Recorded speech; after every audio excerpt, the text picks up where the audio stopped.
Okay, hi everybody. My name is Professor Kalsee Kohs. This is Divination Academy, and this is the first in a brand new series tonight. This is the first in my series that I am now starting that is practices, pantheons, and religions across the earth. I very specifically, by the way, I'm using the term earth and not globe or anything else because there's no agreement on what the earth actually looks like. Across many different cultures, it's represented many different ways. And even today, that's still a disagreement, and we still just don't know. So I just wanted to make that disclaimer. I am being very intentional about that, and I will always teach it that way.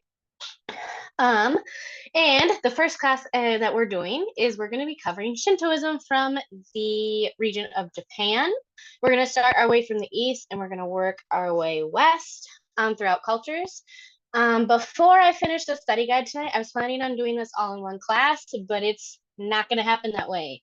So tonight, we're going to be focusing on like the basic foundations of Shintoism, history of Shintoism, the beliefs and the core beliefs of Shintoism, and we're going to really focus in on that. And then part 2 of this class will be focusing on the actual specific kami, aka deities. Also going to talk about like yokai and oni and things like that. We'll talk about mythologies, origin stories, creation stories, and then we'll talk a little bit more about like practices. And then I'm also going to do a bonus class that's going to be very specifically just about Amaterasu. She is a main central kami in this pantheon, and she's very dear to me, so we will be doing that as well. So, because I said I saw some new faces and new names that I don't quite recognize, we'll do a little bit of housekeeping before we'll get going. So, like I said before, my name is Kalsee Kohs. I'm a professor and an admin here. I I have been a solitary practitioner for about 15 plus years up until I started teaching here about last October. And then obviously then I started working more with others.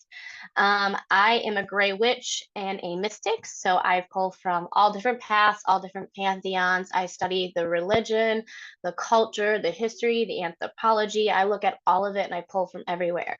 Also, with me being a gray witch, I pull from both dark, light paths. I actually don't even like using those terms, and I don't even like using terms like good or evil. I focus on wanted versus unwanted, and I'm very much like based on energy. I work a lot with deities. I work a lot with entities, just kind of everything.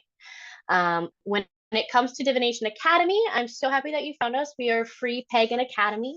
We believe that everything should be free and accessible for all when it comes to knowledge and growth and having reliable resources, especially within the pagan and witchcraft community. So that's what we offer here. So everything that we do here is free. All of our events, our classes, our certification programs, apprenticeships, all of that. So if you like what you see here, please send us a DM with the word enroll or enrollment, or just letting us know that you'd like to enroll on our public Facebook page. You can get enrolled and get access to a bunch of things. You can track your student progress. You can have access to private communities. You'll get more reminders for classes and things like that. Also, please check out our website, divinationacademy.com. That's where all of my study guides go, other professors' study guides go. We end up putting like almost entire PDFs to books there for you to have access to for resources. We have information about our professors there, about the classes that we offer. So just check it out to just learn so much about us and just to get access to resources. And the last little bit that I have for you when it comes to housekeeping about divination is please check out our YouTube channel. We have, I think, 182 videos the last time that I checked on a lot of different topics. My magic and witchcraft basics class is there. My dark goddess classes is there. Alex, history and mythology of the Jinn is there. Numerology. We have astrology with ceremonial magic, working with demons, Enochian magic. We have so much there. So please just go check it out. And then make sure you subscribe and you hit like so that you get notifications. And then the more subscribers we get, the more people that can find us. And we have everything for free. So we want as many people that have access as they can. Okay, so we'll get going into class after one last little disclaimer that I have for you. So I have new students. I do not always look at my chat because I get distracted by it. So I will teach and then jump in and out, but you can put things in the chat whenever you would like. But I will just kind of like get to it when I get to it. And if I don't understand the question, I'll have you clarify. And then I always respond to everything. It's just I might not see it right away. Okay, we will jump in into my study guide, which was the link that I sent you. So I teach directly from that when I'm teaching. So everything that I'm going to teach is going to be right in there for you guys tonight. And then you get to that as a resource as well. Okay, so like I said, we are going to be covering Shinto, aka Shintoism, which is literally translated to the way of the kami, otherwise known as gods. So it literally, that is the translation of this religion. It's literally the way of the gods, the way of the kami. I personally do practice from this religion, from this way of practice. But I do want to put a disclaimer. I am not Japanese. I have never lived in that region. I have never been able to actually visit an actual shrine. So everything that I get from there is stuff that like I actually get sent to me. I attend like the virtual rituals for out of the 2 locations that are in the United States. There's only 2 shrines in the United States. Shintoism really, it's very much stuck to Japan, and we're going to talk about that why in a little bit. But it does have about 5 million followers that do practice and recognize it. I have a kami dana as part of my practice, and this is very central to like my belief and what I think. But I did want to make this disclaimer, like this is not my culture, so I do want to make sure that you guys do know that. This is from my study, from reading, from all of the ceremonies that I've attended, the festivals I've attended, everything that I've done with this practice. Okay, so Shintoism, it is an incredible enduring belief system that has completely shaped the Japanese way of life as well. It's actually very central to the Japanese way of life, to society, to their culture. It is incredibly ancient. It is actually said to be probably more ancient than the Japanese people themselves. It's probably from Stone Age. It is that far back. It is an incredibly native belief. It predates historical records, and as far back as we're going to say it goes, is probably about 1000 BCE. And it's still practiced today. Like it is still going. It hasn't changed that much. There is a time where Buddhism comes in, and there is some Buddhism influences, and it kind of mixes together in one separate practices that we'll talk about later as well. And also Buddhism kind of mixes in with it because Shintoism actually, they don't really have a view on the afterlife, which we'll talk about later, which is why I love this practice as well and what makes it so unique. But Shintoism, and actually, like I said, is relatively unknown among like other regions in the world and other religions. And that is because of the way that they practice and because it is very unique in the sense that it is a religion and a practice where they do not put any type of emphasis whatsoever on spreading or propagating or converting or doing anything like that with the system. Like it's just simply not a part of it. It's not something that is a goal or anything that they mean that is any part of this practice, which is a big reason why it has stayed really central to the island of Japan, because it's not a goal. They are not actively trying to spread this belief system.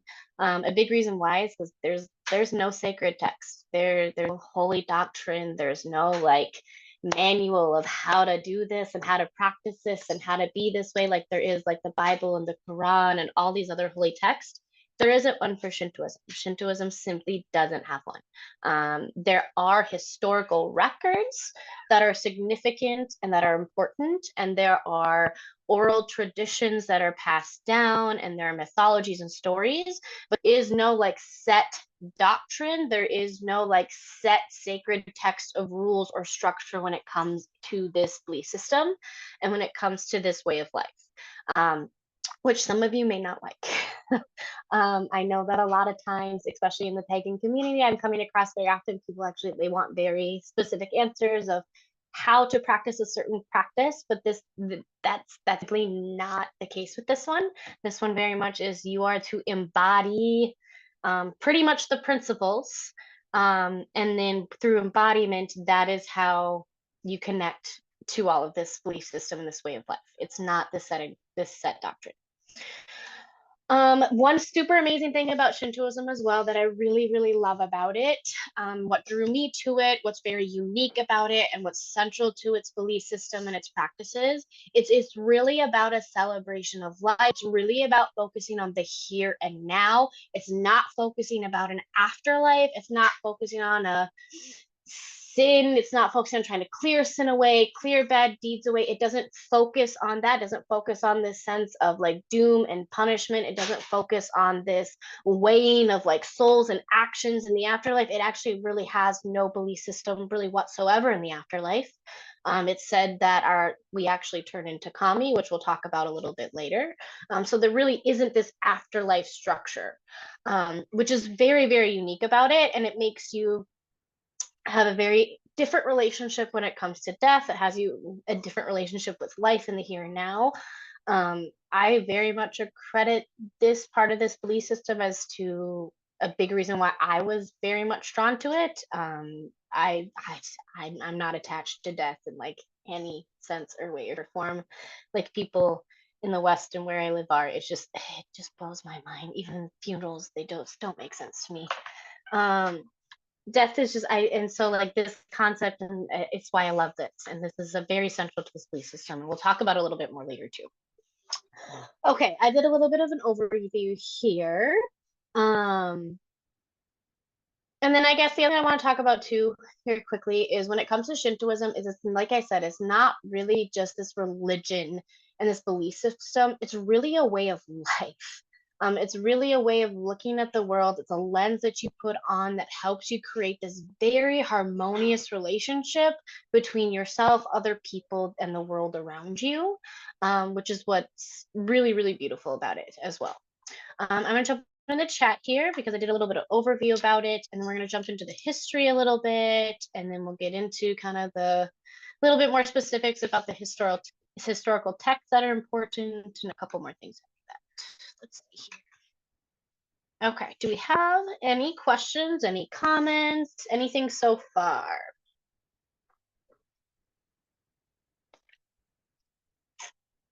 Go ahead, honey. Hi, can you hear me? I can. I fixed it last night when I had a workshop finally. Oh, yay. Yay for the workshop and the hearing. Yes. Um, is animism part of Shintoism? Yes, which we are going to talk about is a core part of it. Okay. That's all I got. Thank you. Okay, you're welcome. Okay, anybody else got any questions or comments so far?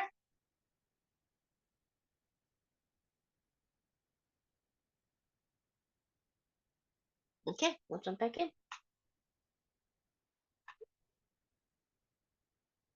Okay, so a little bit of history. Again, like I talked about before, we don't really have an exact origin, which again is not unpopular when it comes to many pagan beliefs. But it is considered the native religion of Japan, very much considered the native religion, and said to thought around the 3rd century, also probably as far back as the Stone Age, probably 1000 BCE as well. But it really is prominent in the 3rd century BC during the Johan period. And it didn't start, like I said, as a form of religion. This belief really mainly consisted in the very beginning of just rituals and stories about spiritual and the cultural world. And it really just was a way for them to be able to understand their place in the world, their place in the environment, their relationship with nature and energy and everything around them. It later then kind of picked up a little bit more with an ancient Japanese clan, the ancient Yamamoto Japanese clan, which they initially believed in Shinto as really only like a tribal religion. And they really kept it really simply within their tribe. That's when you see it kind of start to take a little bit more roots and be considered more of a religion rather than a belief system. And then because they started to really grow in numbers, they used it as a way to kind of solidify their reign. This is kind of one of the only times you really see it propagated in history is during this time. And then in the 6th century, we actually have the arrival of Buddhism from China, which makes an effect when it comes to Shintoism and Shinto beliefs. It actually becomes very much intertwined with each other. The pantheons of both of these religions actually were expanded together. And they were expanded in the sense that some Buddhist figures were actually adopted alongside complementary Shinto identities that already existed. Because one thing with Shinto, kami, and gods and deities, we're going to get to it in a little bit. If you ask a Shinto practitioner, they're going to tell you there's like 8 million kami. They're going to tell you there's billions of them, because kami is literally a very omnipresent essence and captures everything. So that's why you see it to where Buddhist figures were adopted alongside complementary Shinto figures, because there's just so many Shinto figures in kami. And then it was thought that Shinto kami were then going to do things to reach enlightenment towards Buddhist enlightenment, and the Shinto kami would then do things to strive towards Buddhist enlightenment. You also see them in a way they start to like coexist and become this very synchronized belief system called Shugondo. And it is considered a religion, and it's a mix between the two, and it's very popular during the Meiji period. And that's a restoration period that during history where Shintoism was actually promoted as a Japanese nationalism. And it was a way to be able to create unity. It was a way to be able to make sure that the Japanese people understood their significant role and their impact in society. And during that time, Shinto shrines were actually supported by the state. They were considered part of the state. They were getting funding from the state after World War II, when the emperor literally lost his divine status.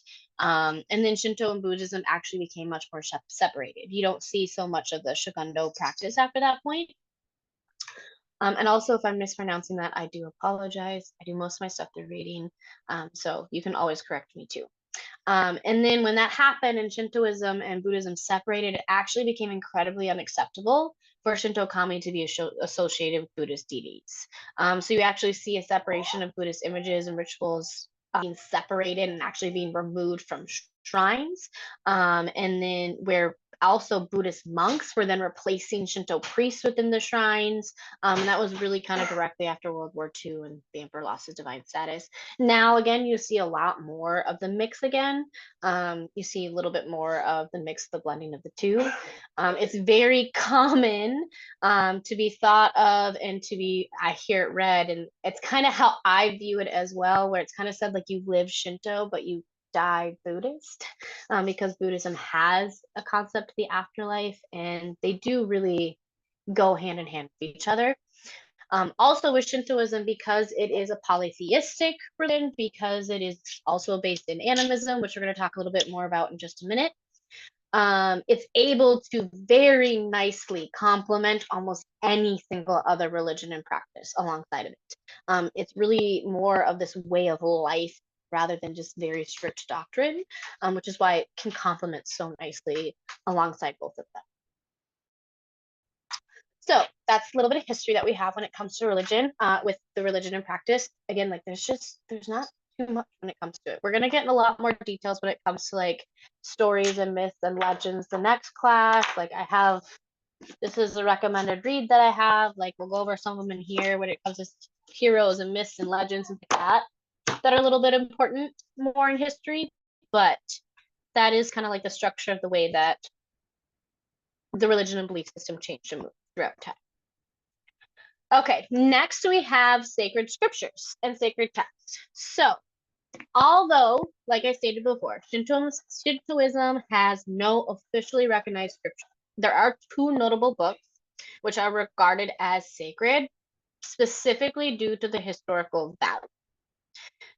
So these are considered the earliest existing manuscripts of these books, and they're considered like the retellings of ancient Shinto oral traditions, mythology, folklore, stories of heroes and legends, things like that. No really ancient other scripture exists at all which can document or verify any religious teachings of Shintoism. This is literally all we have. Just these two historical compilings. What's really interesting is that, and again, I may be pronouncing these wrong, called Kojiki and the Nihon Shoki. By the way, and I'm going to go in a little bit of detail in the two in just a minute as well.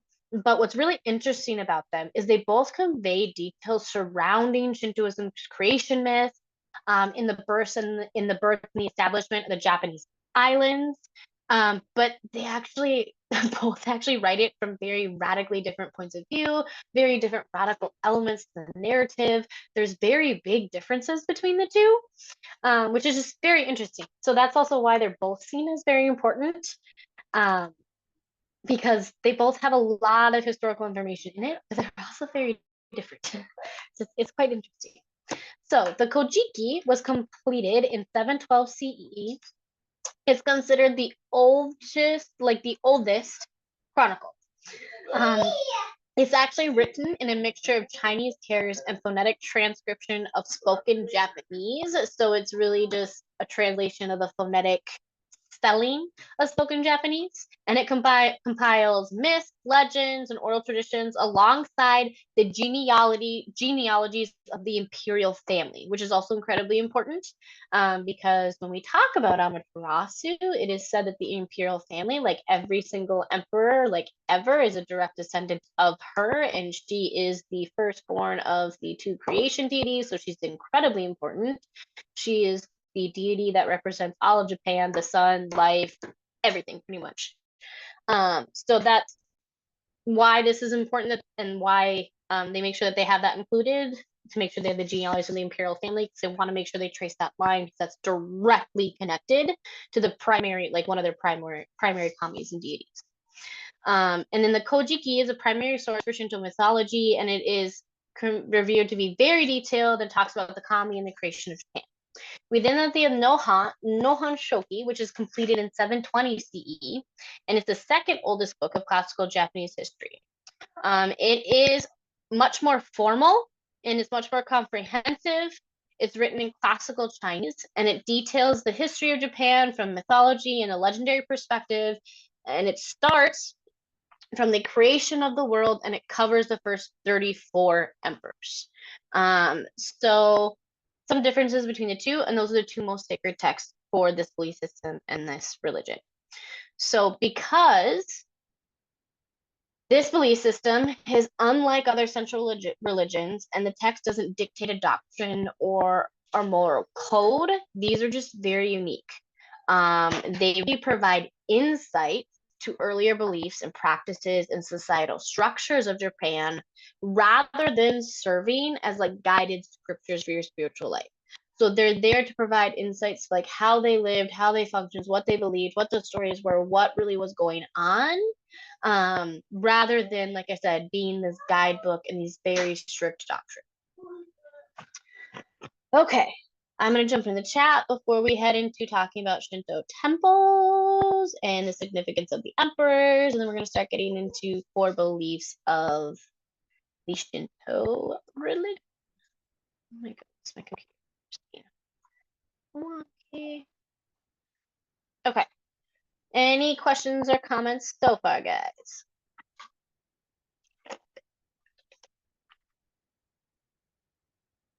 Go ahead, honey. Have you noticed a reasoning behind pagans wanting more structure in their way, religion, spiritualities, however you want to phrase it? Like you were saying before? So I think for me, the reasoning why I think it is because it is one of the things that people have a really hard time when they break away from previously being indoctrinated in another religion. Almost any other religion, most of the Western religions, even most of the Eastern religions, they have that very strict structure. They have that very strict set of rules for you to follow, and they don't leave much room for actual reflection, actual like soul searching, actual looking for answers from the universe to figure out like what actually do you believe, what actually are the answers, like what actually do you think. They tell you. So I think for me, like that's personally why I think it's still such an issue, is I think if people just, it's a really hard thing. They have it's a hard thing to uncondition, if that makes sense, in the least harsh way possible. That does make sense. It also kind of sounds like they're not wanting to have to think for themselves and just wanting it to be laid out for them instead of having to wonder and ask questions why. Yes, which I agree with that. which like you're saying, it's part of the conditioning. Yep, I agree with that. And I'm personally under the belief system that, like, yes, does everybody have the potential for self-reflection and growth? Yes. Will everybody actually do it in their life and use those skills and figure out how to do it? No. So I feel like No. there's also those time frames where people come to paganism and witchcraft and they feel like that's going to be their answer, but they're really not. They're not willing and able to do that, which doesn't open up so many of these paths and belief systems for you, if that makes sense too. Yeah, it does. Okay. Thank you. You're welcome. Okay, any other questions or comments so far, guys?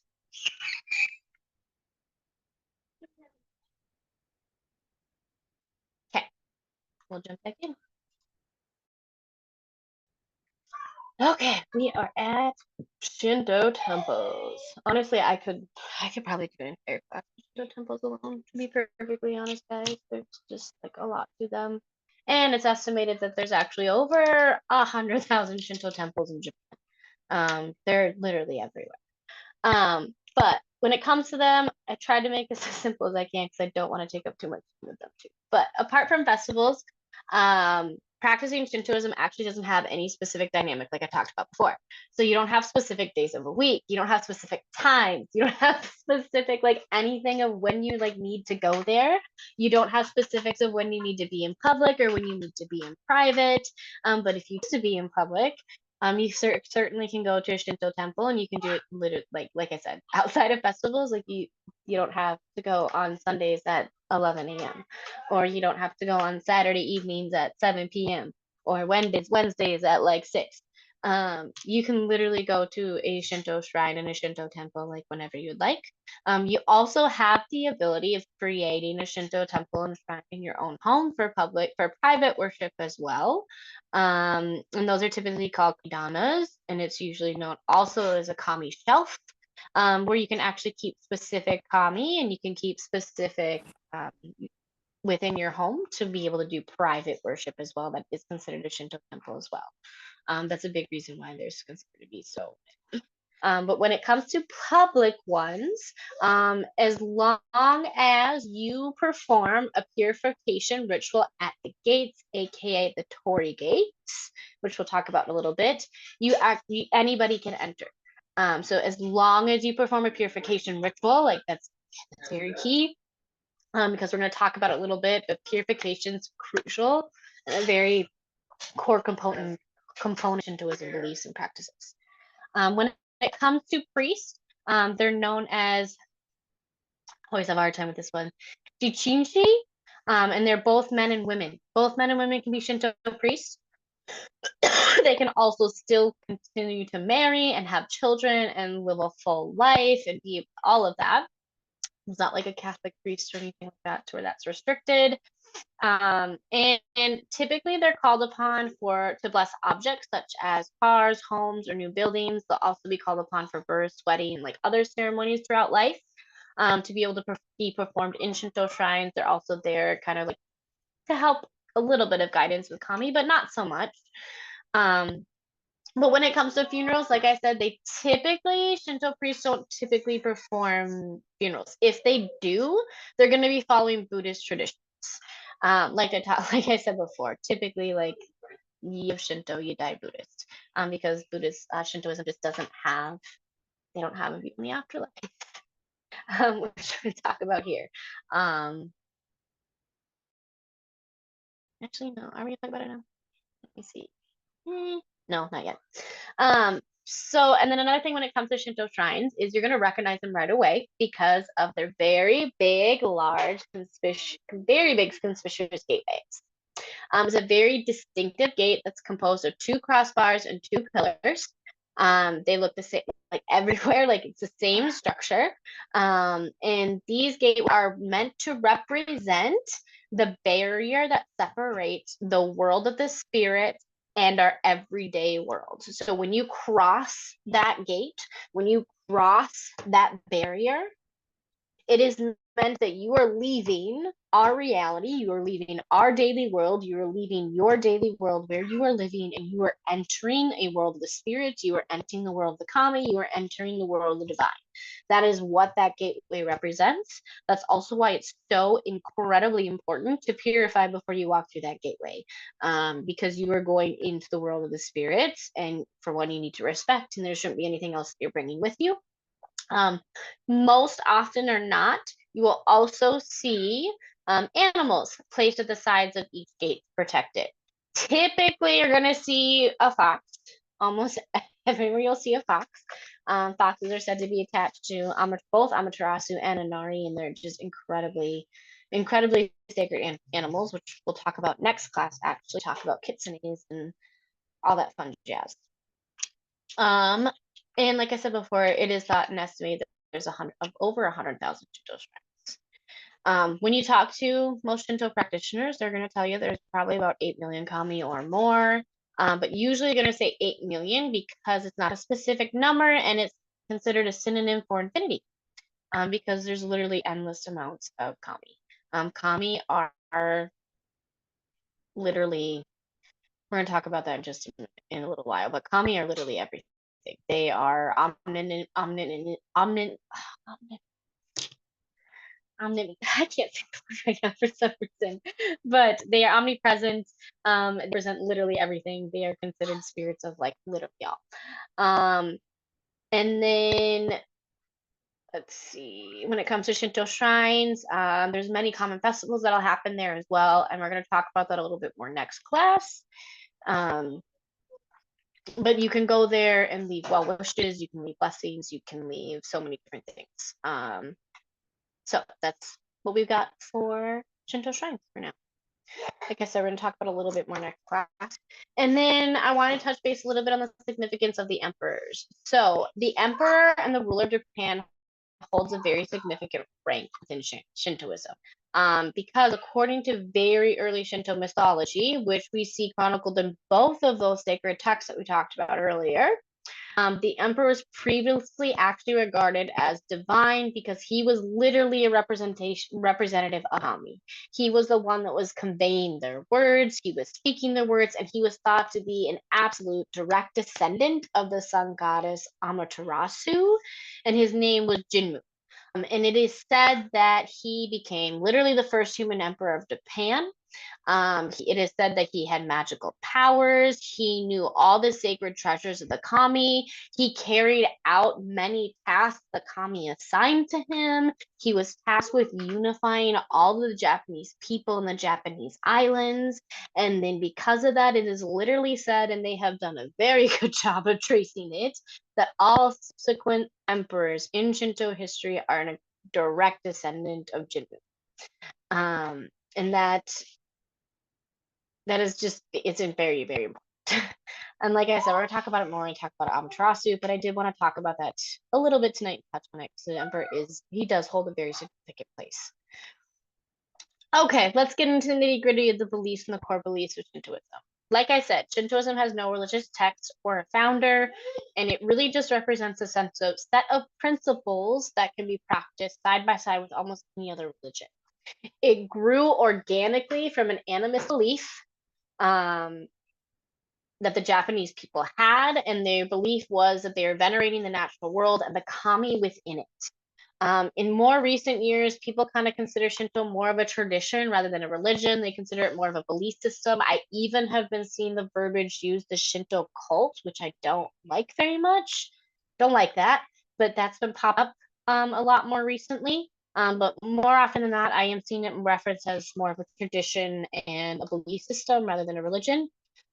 And it's also partly because like the Japanese society, like they're incredibly non-religious. Like they don't like even being called religious. Like they're a very non-religious society. And Shintoism is actually just very deeply rooted in the Japanese people and their cultural activities.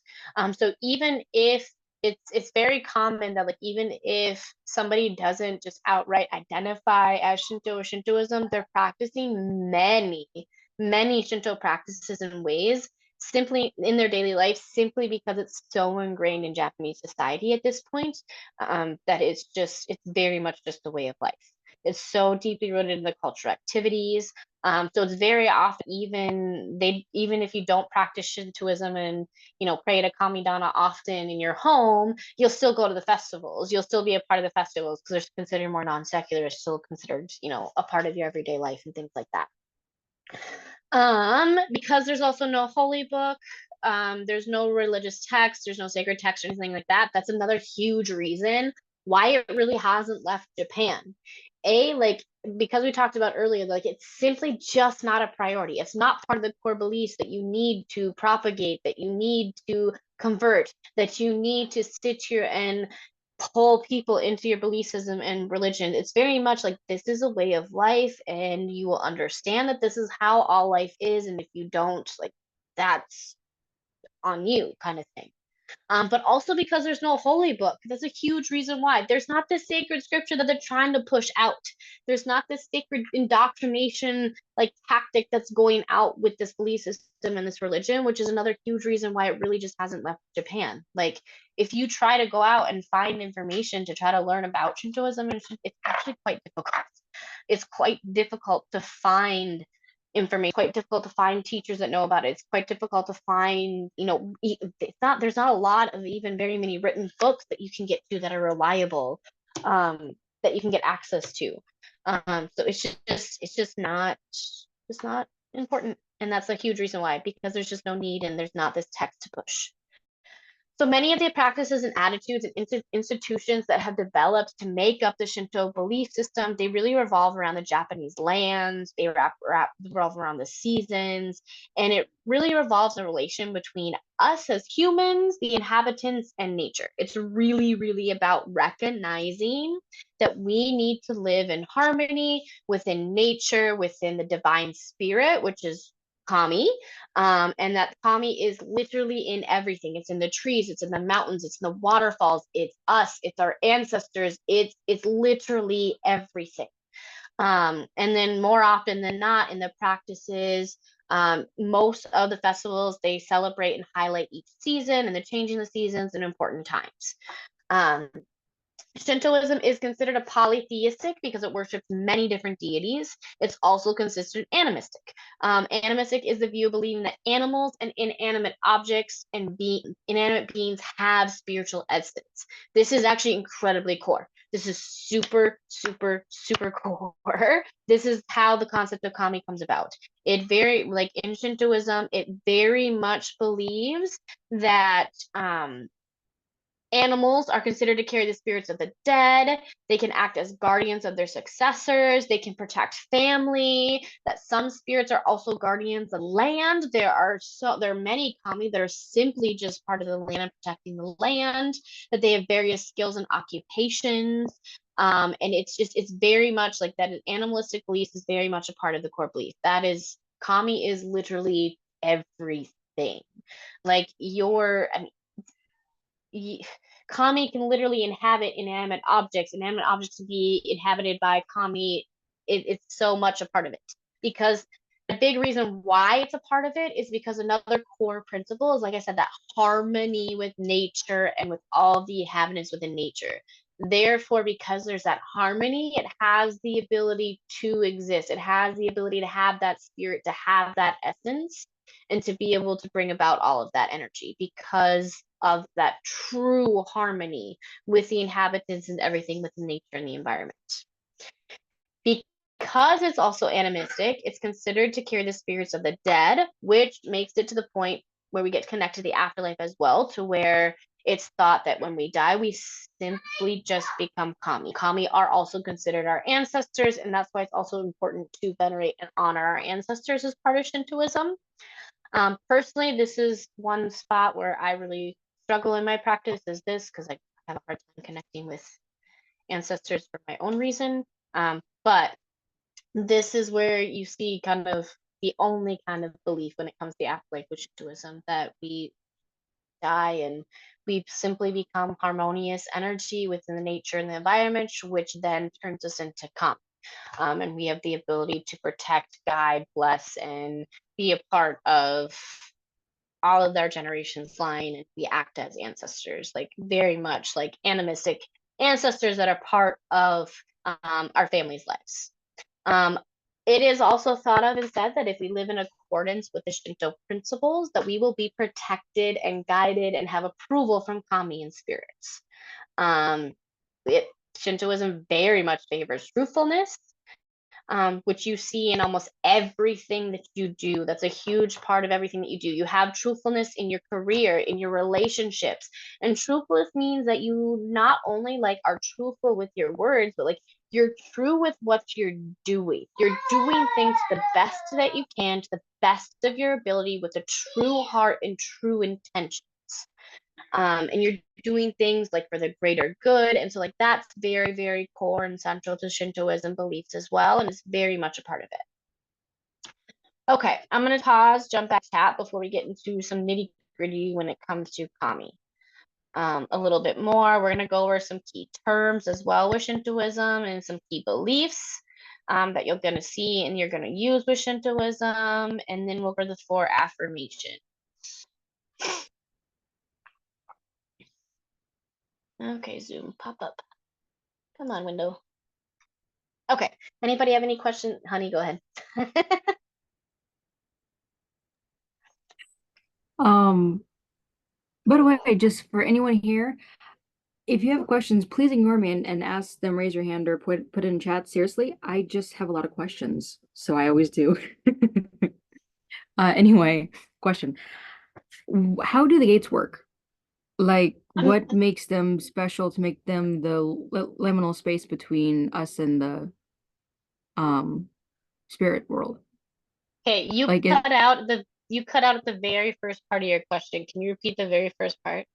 Oh, no problem. How do the gates work? The Torii The gates. Torii gates? Yeah. So the Torii gates are literally just the way that they work. Really hard. Super deep.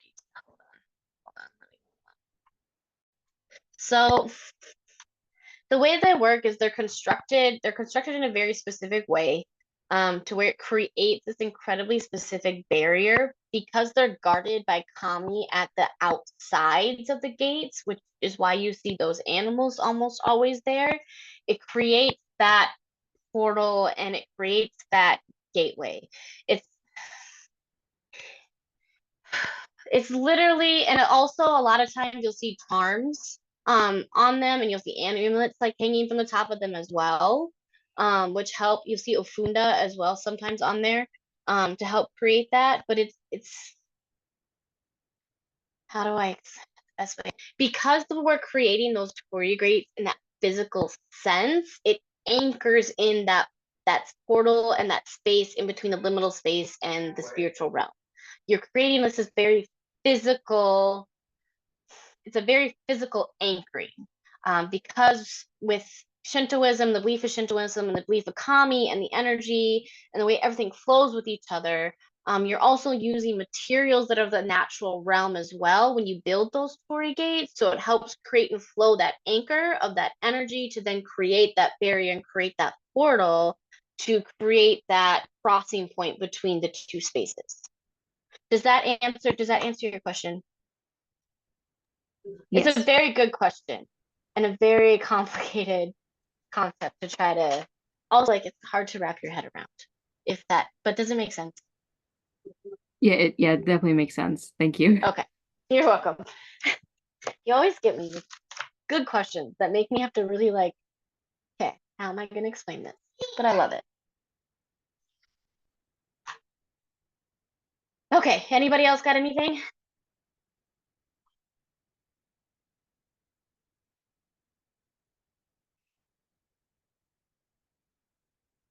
Okay.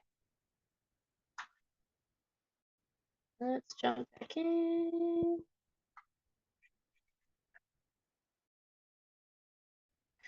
Okay. For some reason, instead I moved a lot. Where were we? You're talking about kami. That's where we were. Okay, so kami. Kami literally lies at the absolute heart of Shintoism and Shinto beliefs. Kami are spiritual entities. They're omnipresent in nature. They're not gods in a Western sense. They're revered as sacred spirits of places, they're sacred spirits of natural phenomenon, they're ancestors, they're historical figures. They're not supposed to be like revered like deities and gods, like I said, in the Western sense. Like these are sacred spirits that we live in harmony with. They are literally the energy changing and moving. Because kami are omnipresent, they each have their very own unique character. They're very, very diverse. They can change throughout their lifetimes to where some points in time they seem more good and other points in time they're more evil. They can have their own desires, their own wants, do their own things. And they really represent an absolute diversity of the natural world and its richness and really everything that there is that has to do with the natural world. Some kami even have an incredibly national presence in the collective consciousness. For example, like Amaterasu and Inari and Susanoo and some very famous Oni and things like that. Otherwise, you also have some that just have very local communities, that they're very significant to just local communities. So you'll see a difference between both. The relationship between humans and kami is very much characterized as a reciprocating and respect relationship. And this is why people engage in festivals and rituals, and you do offerings to kami, and you have kami danas. You seek their blessings and their guidance and their protection. And you do that because, like I said, it's very much seen as a give and take and a reciprocity and a respect relationship. This interaction is a way to acknowledge, like I said, the harmony between humans and our spiritual realm. Kami can manifest in endless amount of forms. Typically, you're going to see them in forms that represent nature or represent specific animals. An incredibly common one, like I talked about before, is a fox. You'll also see kitsune, which are foxes that have multiple tails. Personally, kitsune is actually one of my spirit guides, my little kitsune. And they're typically you'll see foxes though attached to Anari and Amaterasu, and they're also seen as the kami of fertility and prosperity. So that's also why you'll see them a lot. They're also associated with rice, by the way. But kami, like literally the interaction with these kami, they form very core relationships and part of our Shinto practices. So what we do with Shinto practices and Shinto beliefs in shrines and even in your own kami danas, they're always going to be attached to a kami because kami is literally being housed in that shrine, in that temple, and in that kami dana. That's the purpose of those places, is to house them and to venerate and to respect their energy. So those any festivals that happen, any purification rituals, any type of ceremonies that happen, they're going to be doing that. That's going to happen in a way to connect and interact with those kami. So there, like I said, there's many, many, many forms. A lot of times you'll also hear shrines are referred to as jinja, by the way. And when you're there, like I said, you're going to feel that blending of the spiritual realm and the physical realm. You're going to feel all of that harmony, all that together. It's also thought of, like I talked about before, once a human being dies, it's said that we actually become kami, which is why it's incredibly important that we should be remembered by our living descendants. When a kami is not remembered by living descendants or honored by living descendants, that's when you can see them start to take on a little bit more of an evil spirit approach, and things like that. You can see that, not always, but you can. But it is said to be very, very important because kami are thought to be spirits of the dead. So that's what happens to us when we die. Like I talked about before, not all kami are considered good. Some of them are actually considered what some people like to say evil. I hate that phrase, but Shintoism does very specifically use the terms good and evil. So that's also why I'm using that in this class, because they do specifically use those words. But like I said, not all of them are that way. Some can be. Typically, most of them are going to be considered good, and their goal is to literally ward off evil kami. So kami are seen as beings that are meant to exhibit the harmony and cooperation.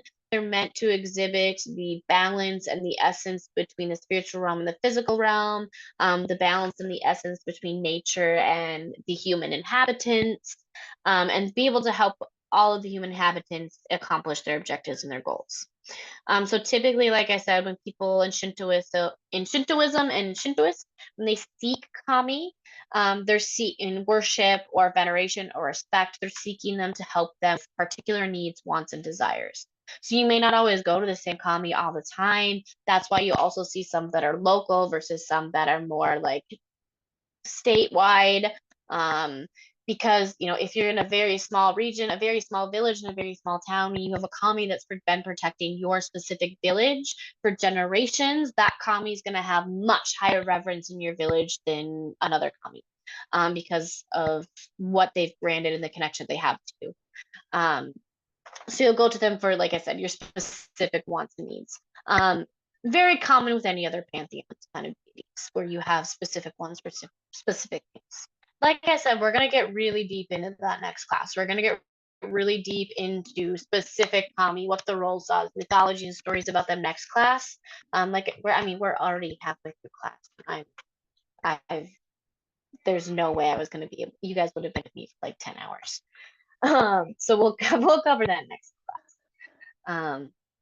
Okay, so next what we're going to do is we're going to talk about some common terms and things and beliefs that have to do with Shintoism. So we have Kanagara, and this is the idea of living in harmony with kami, which means that we're essentially flowing with the natural order of the universe. So this concept, term, and this idea is really about aligning one's life with the rhythms and principles that kami represent.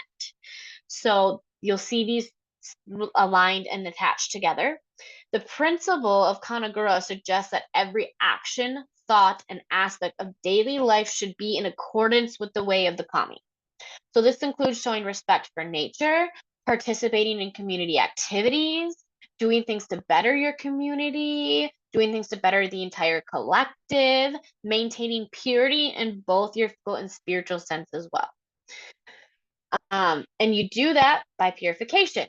Purification is incredibly essential when it comes to Shinto and Shintoism. There are many different purification rites and customs, and it's used to overcome any of the polluting effects of death, decay, evil kami, evil actions, or anything that is just simply just creating imbalance in the universal flow and in the Kanagara. So if there's any type of misbalance in your Kanagara, purification rituals are there to help clear that out. So unlike any other religions, there really isn't a right or wrong. So when it comes to, like I said, people are considered good and evil is caused by evil spirits. So the purification is to purify the evil that evil spirits have placed on you and contaminated you with, because you, as an essence, as a human, you are at your core considered good. So that's why purification is so important, because you're going to be able to keep those evil spirits away. You're going to be able to keep all of that off of you. You're going to make sure that you stay as a human considered, like, you're going to be considered good because you are considered good. Evil is, you're literally just washing away evil because it's caused by evil spirits. So in order to help keep them away, you do these purification rituals, you perform purification prayers, you do offerings, and it's really seen as a way also to get rid of impurities of your inner mind as well. So it's really there to help clear out impurities of your inner mind, of your soul, and things like that. Now, because they don't have a moral code and it really lacks religious experiences, you also have to remember that when you're looking at like that good versus evil, you want to make sure you're looking at like a heart of truth really is the core central when it comes to this. So it means that it's not really, when it comes to, how do I explain this? When it comes to your moral code, it doesn't put great emphasis on your own personal virtues, such as like loyalty and honesty and things like that. It places a much greater emphasis on making sure that you achieve a heart of truth, also known as Makoto no Kokoro. And what it is basically an attitude towards life, which means that you are going to go forth in life and you are going to achieve a pure heart. You're going to achieve a completely pure heart that is truthful, which means that you're truthful in what you do, like we talked about before. You're doing things the best that you can in the best way that you can for the better of others at all times. And you are doing this to make sure that you are achieving that purity of heart. And by doing that, you will actually naturally manifest your own personal virtues. So personal, like I said, personal virtues like loyalty, honesty, morals, things like that, not as important as making sure that you're going forth with the heart of truth. You're going forth making sure you're really set in being truthful with your intentions. The next concept that we have is kigari. And this is a fundamental concept in Shintoism that really addresses the idea of impurity. So like we talked about, purification is really important. So this idea of purity, it's a little bit unique in the context of Shinto beliefs, which is why we need to talk about it. Because it's not necessarily, again, attached to moral wrongdoing as in a way of sin, like we're used to seeing in the Western religions and the way that Western religions perceive it. Impurity literally is anything, absolutely anything that disrupts a natural state. Anything that disrupts a natural state. It can be an object, it can be a people, it can be anything that disrupts the natural state, spaces, that disrupts the natural state of a person, that disrupts the natural state of the harmony in the collective, in the world, that disrupts the natural state of the environment. It's literally anything that simply disrupts the natural state. So again, we're not seen as this moral, like wrongdoing, good or bad or evil here. We're looking at, like, is this just disrupting it? Which means that actually life processes that we're going to go through that are part of the natural, like they're going to disrupt our natural state. So for example, death, that disrupts a natural state, that disrupts what's going on. Childbirth disrupts everything that's going on. Illness disrupts things that are going on. Menstruation disrupts things that the natural order, the natural flow of things, this natural state. It disrupts things that are going on. So what this means is that it's actually really important to take note when these kind of things happen, that they're not bad. They're not some moral wrongdoing. They're not an evil spirit coming at you. It's simply a natural cycle of life that causes a temporary state of spiritual imbalance. So when this happens, you address your kagari by making sure that you do various purification rites, various purification rituals, such as Misagi and Haari, which we'll talk about a little bit more next class, to be able to get those purification rites and be able to get that clear. The next concept that we have is kiyomi, and this is a sense of purity. So before we just talked about impurity, now we're talking about a sense of purity. And kiyomi is integral in maintaining a harmonious relationship with the natural world and the kami and your broader community and the community as a sense. So in Shintoism, there are natural elements like rivers, mountains, and forests. They're revered as sacred and they're revered as kami. They're also revered as inherently pure. So this extends from the representation of, from the natural elements, the forest, the mountains, the rivers. This also extends to the kami that are thought to reside within those natural spaces. So that's also why they're considered, pure. So maintaining purity within yourself is crucial so that you can maintain a harmonious relationship within your environment and with the kami, because the kami reside within those natural spaces. So beyond the physical aspect, Shinto places a very strong presence on mental and ethical purity. So when you do, also make sure that you are having, make sure that you have natural sincerity, you have a clear conscience, positive intentions with your actions and your thoughts, you live in harmony with others in nature, you try to make sure that you're working with your negative emotions and avoiding them when you can. This is one part of Shintoism I don't like too much, so I don't like the avoid the negative emotions part. But doing this helps you make sure that you uphold purity, you stay pure, you stay in making sure that you have kiyomi, and that's all balanced. Therefore, you can maintain your harmonious relationship with the kami and within the natural realm around you.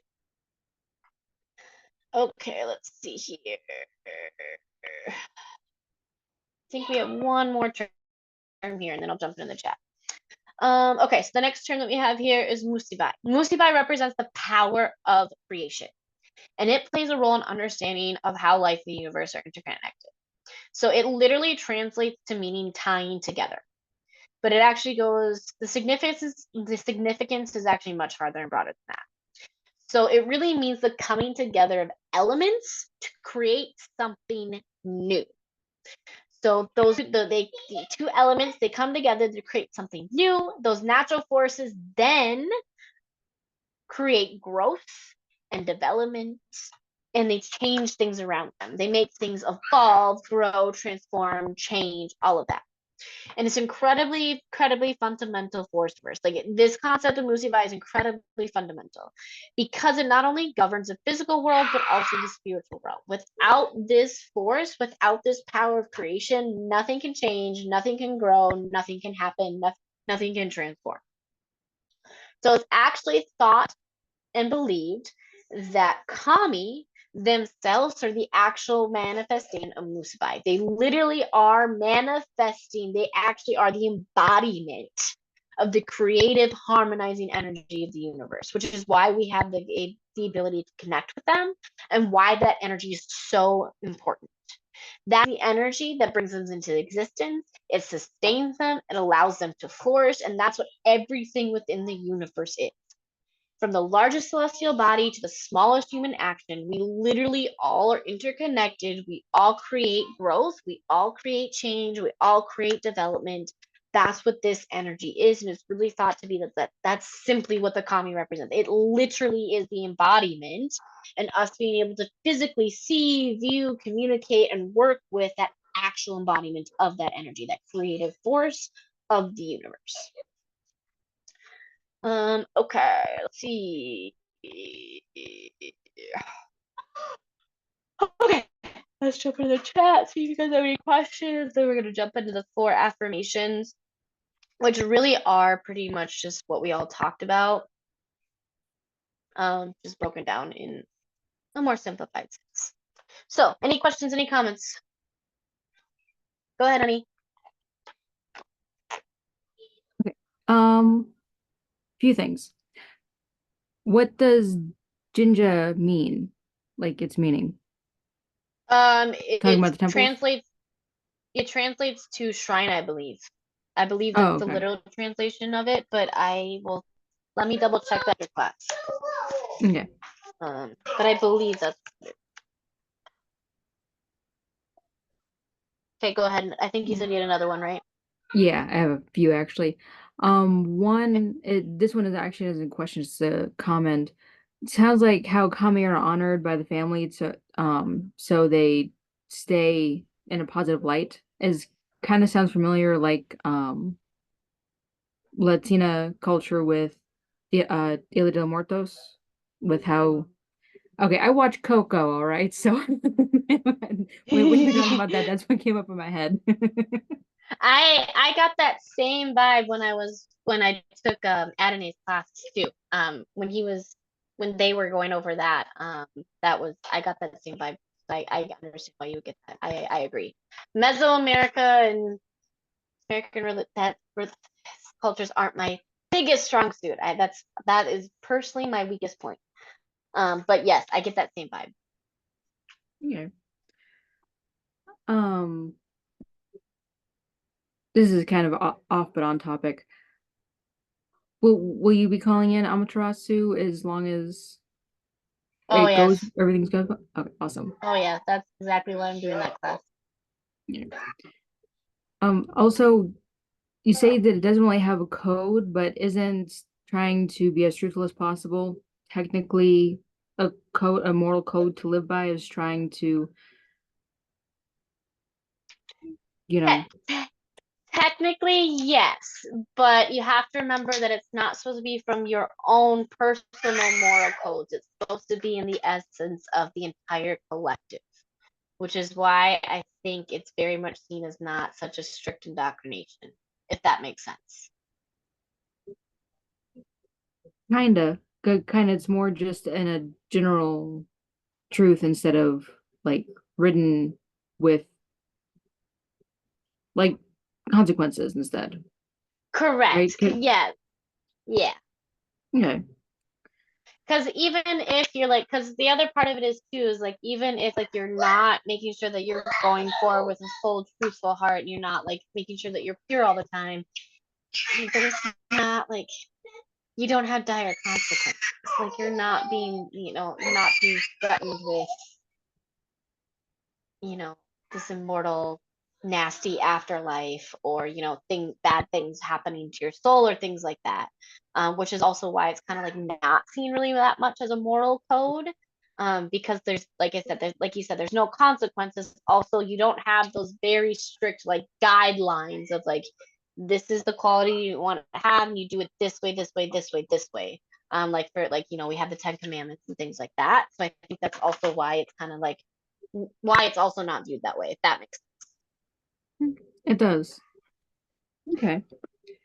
And I feel like menstruation is like an impurity in most cultures, but how is it considered impurity here? because it disrupts your natural state. Because it is a point in time, like in the month, to where like everything in your body is changed, like it's completely disrupted. Everything in your body is completely disrupted, and at that point in time, if you think about the purpose of menstruation, it is kind of getting impurities out of your system. Like you are literally impurifying, like you're getting an egg out that wasn't fertilized. Like that's the whole point of that happening. So you are like you are impure, like it is your body like forcing something that is, not supposed to be there, out of your system. When you think about like childbirth as well, like I know people don't like to think about it this way, but it is another invasive entity invading your body, your system, and taking over your body and your system. It is feeding off of you and pulling off of you. And childbirth is, yes, it's an amazing thing, but your body is pushing something out of its system that's not meant to be there. It is not supposed to be there always long term. And when you are carrying a child and going through that experience, like your entire system gets disrupted. I mean, my entire pregnancy, I was dying the entire time. So that's also kind of why it's viewed that way and seen that way. Does that make sense? It does. It does. And it also makes sense to not just like a foreign body living in you when you're carrying, but also all your hormones are changing and going wonky, or even just even if you feel like you're even keel, I mean, inside they're still bouncing back and forth. And even Mm. after you give, even I don't have kids, I don't want to have kids, but even after, I do know some things. So like when after you give birth, your hormones still go wonky and they have to level out afterwards. I mean, that's where we get postpartum depression from. So that Mhm. makes complete sense how it would be a disruption. Yep. Also, Yep. last thing, do men have to purify because of childbirth, or is that strictly a woman thing? You know what? I'm gonna have to double check on that. I'm not sure. That's a very good question, honey. I'm gonna double check on that. I knew you were gonna have one for me. I knew I was gonna have at least one. I'm gonna have to double check on that one. Can I'm gonna I say, interject really quick about the yeah. whole like hormonal thing? And, you know, would that count like puberty too as another big like cycle of change where the hormones get disrupted? Would that be kind of the same thing? You know what? I would think so, but I'm gonna say yes, but I'm also gonna double check on that one. Lindsay. I don't know if I've come across that in any of my like reading, but I'm gonna double check on that one too, because that would make perfect sense as well. I'm gonna double check on that. Thank you for that one too. I knew I was gonna walk away with a couple. Okay, Jenny, that's an awful way to think of. Yeah, I mean, yes and no. Anybody who wants to sit here and try to tell me that childbirth is this amazing, beautiful, lovely experience, sure. I completely don't agree with that. Yes, you get an amazing thing out of that, but like I said, like it's not amazing for people. For me, it was awful. Awful. I almost died in childbirth. I almost died literally from the moment I found out I was pregnant. The entire time I was dying. So yeah, it's the duality of the universe. Childbirth is amazing with the outcome, but the process is awful. It's brutal. It's terrible. It's horrible. It's awful. Yeah. Like I said, yeah. When people ask me if I want more, and I hear that question one more time, I'm gonna punch somebody in the face. I'm like, did you guys not remember? Like, do you not? Why would I want to do that again? Okay, sorry guys, got off topic. Okay, any other questions or comments before we jump into the 4 affirmations?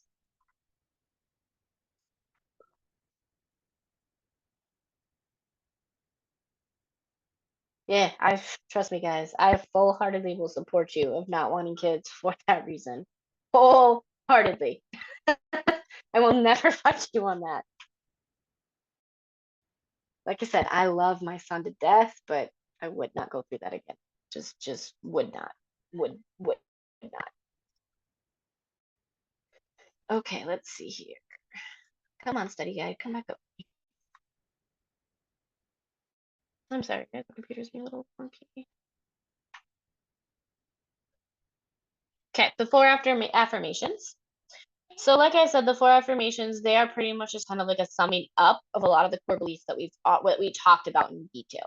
But living by these 4 affirmations, these are what most people would consider like the principles of Shintoism. So if you are looking for like a specific type of like set of rules, this is like the closest you're going to get.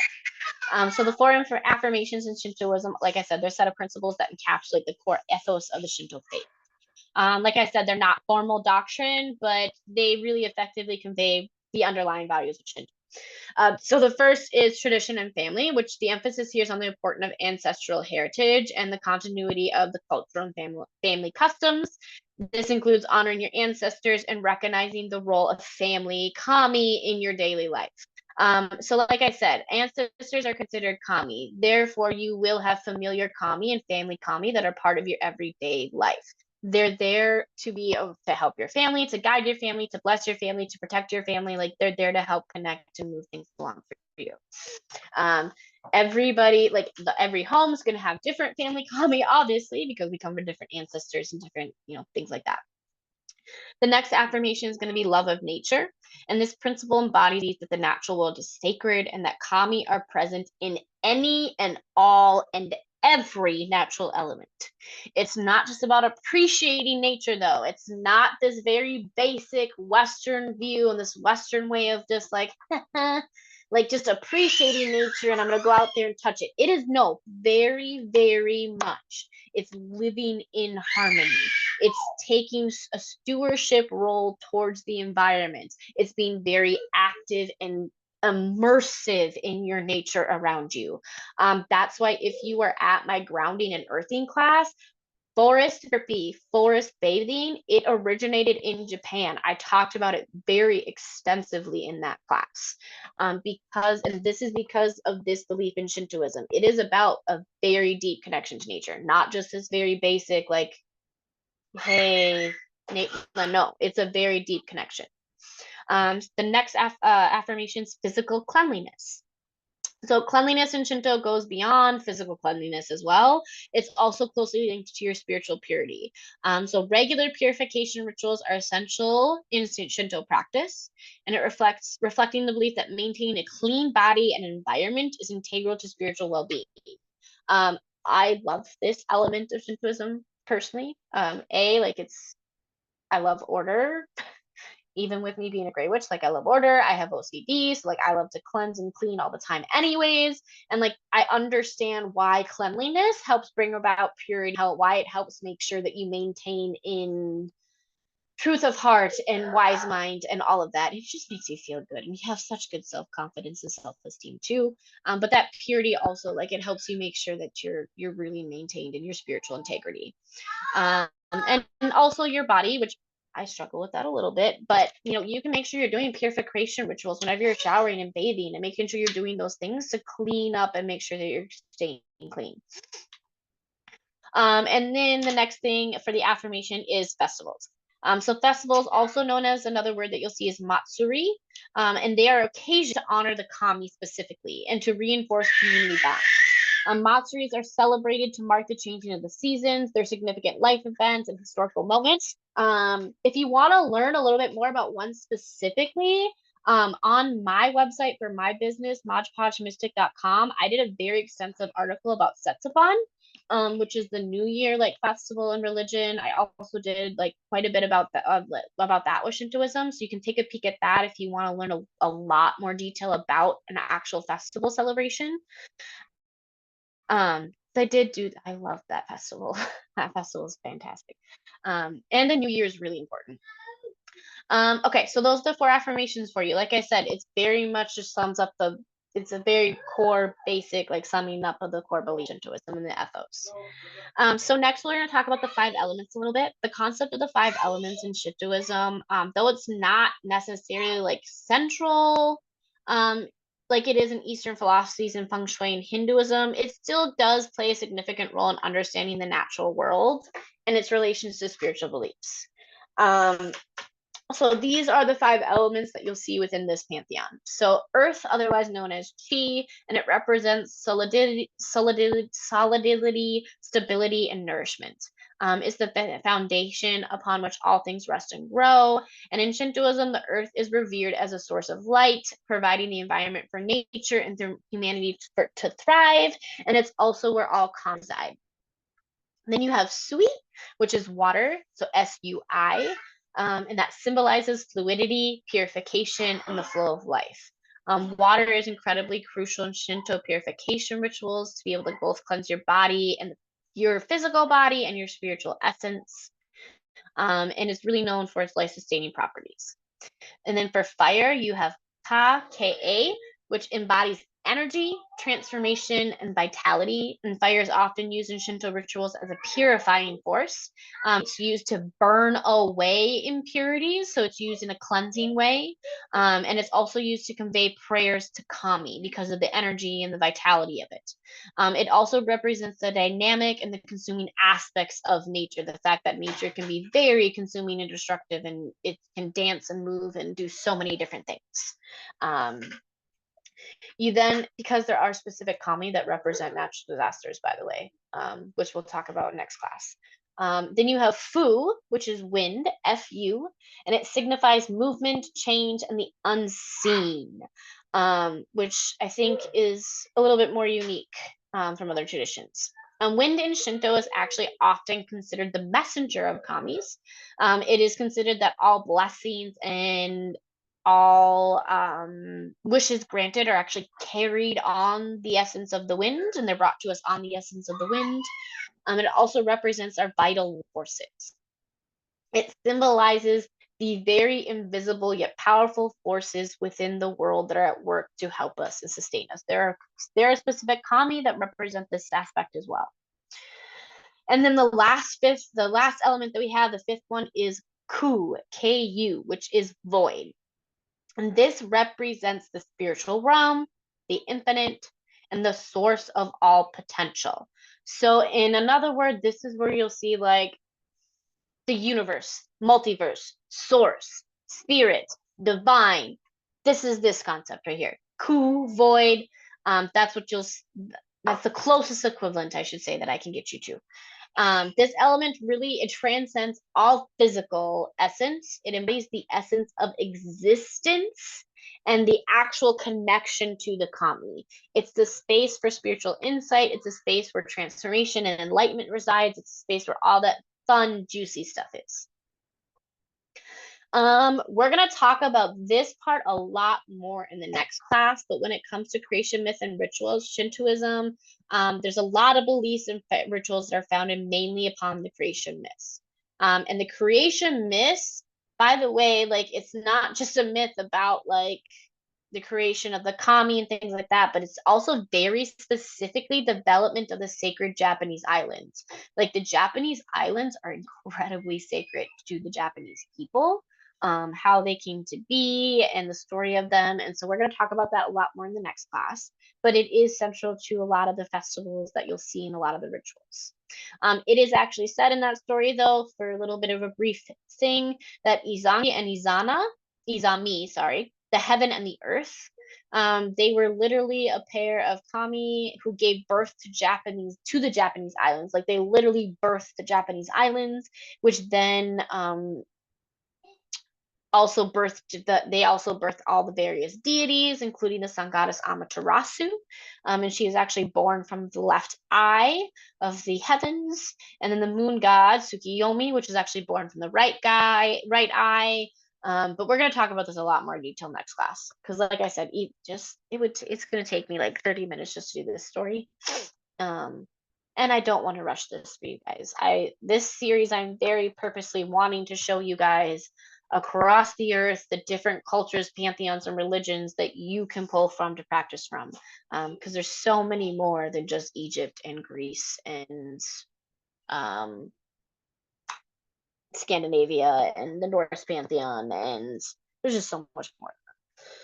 Okay, I'm going to jump into the chat here, and then we're going to talk about some practices within Shintoism and customs within Shintoism, and then I think that's where we're ending for this class. And then we'll do, like I said, kami and mythologies and stories next class. Okay, any questions, comments so far? Go ahead, Terry. So I'm wondering if they, in Shintoism, do they really have the concept of karma, or is that more a Buddhist concept? That's more of a Buddhist concept. That's definitely coming more from Buddhism. Thank you. You're very welcome. Oh, thank you for linking that, honey, by the way, in the chat. Okay, any other questions, guys? Go ahead, honey. Are the spellings of the 5 elements the way you would spell them in Japanese, or is that a spelling specific to Shintoism? I believe it's Japanese. I believe it's a translation from Japanese. Thank you. If I'm wrong, I'll let you know, but I'm pretty sure. Okay. Is there like a story or something? I could be getting this from a manga, right? But is there like a story of something that would happen to you if you stood within a torii gate, like stood in the liminal space of it? What do you mean? Is there? Like, like, is there something that would happen to you if you did? Not that I'm aware of. No, not that I'm aware of. I mean, if you go past the threshold without purifying first, you have the potential of angering some kami, and that can lead to some impurities within yourself and within your life going on until you actually go and purify yourself. You'll also be asked to leave. But I haven't read of anything or come across anything that specifically talks about like if you're standing there, what will happen. But I know that in lots of manga and anime, I've seen that things happen. Okay, then where I'm getting it then. Yes. But I can also double check. So I will, before next class, I'll take a peek at that. But not that I've come across in any of, but that doesn't mean that there aren't stories out there. I mean, like I said, Shintoism is an incredibly old belief system. So, I will look.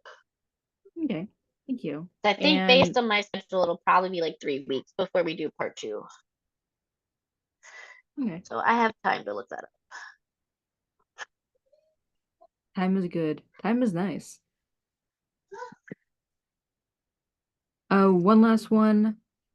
I think it was called Kigure or something like that. The impurities.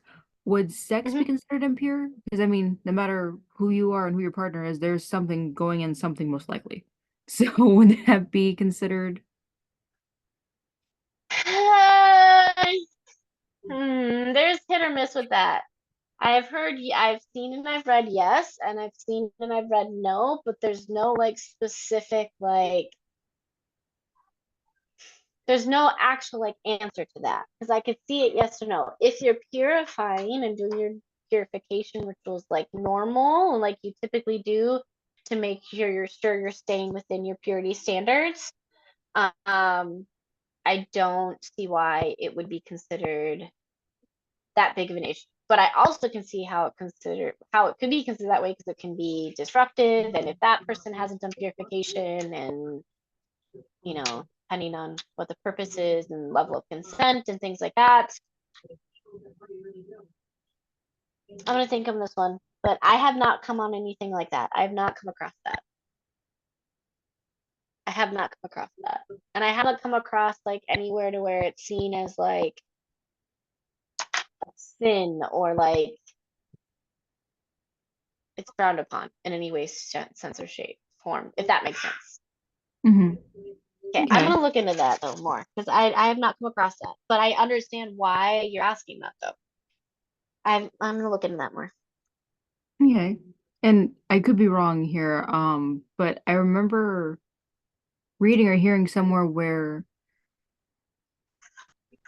good is hard for me to say, but like sex isn't really a like they more have a westernized view of intimacy like that versus, for lack of a better example, like Europeans are more open, more sexualized, where Japanese are still more reserved. Is that They are true a little or bit, yes, yes and no, because there's also a lot of yeah, yes, yeah. yeah, yeah, yes, yes and no.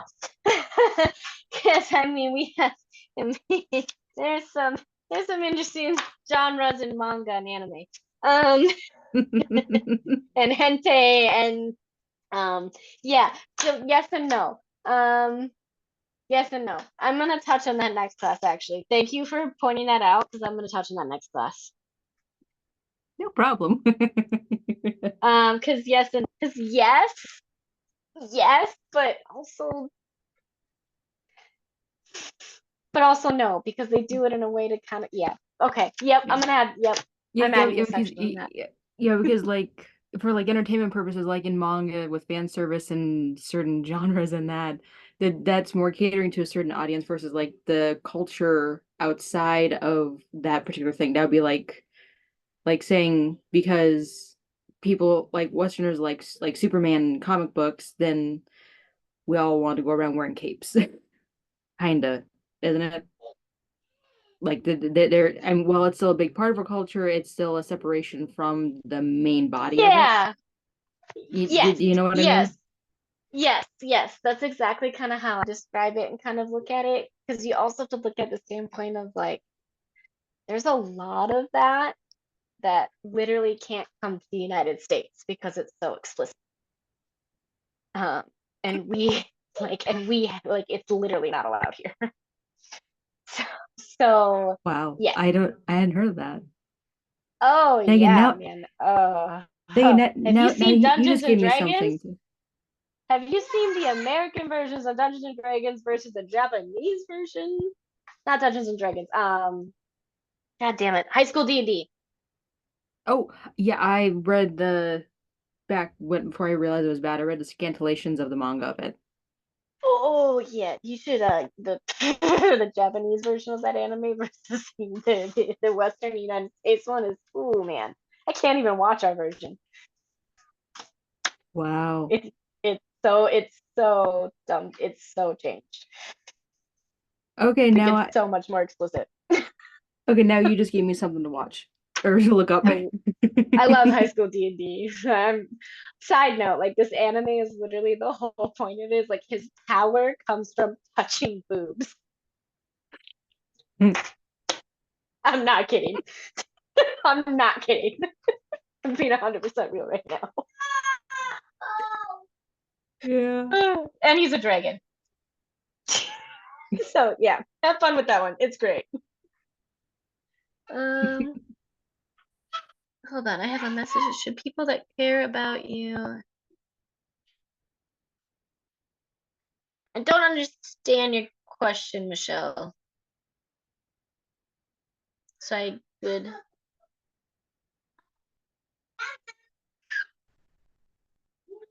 Should. I'm sorry. I don't know exactly how to put it, but basically, if somebody is in your life for so many years, are you saying that to be a better person, they should stay in contact with you despite any possible repercussions? No, I don't know. I'm not saying that. And I guess I'm a little confused on the question a little bit.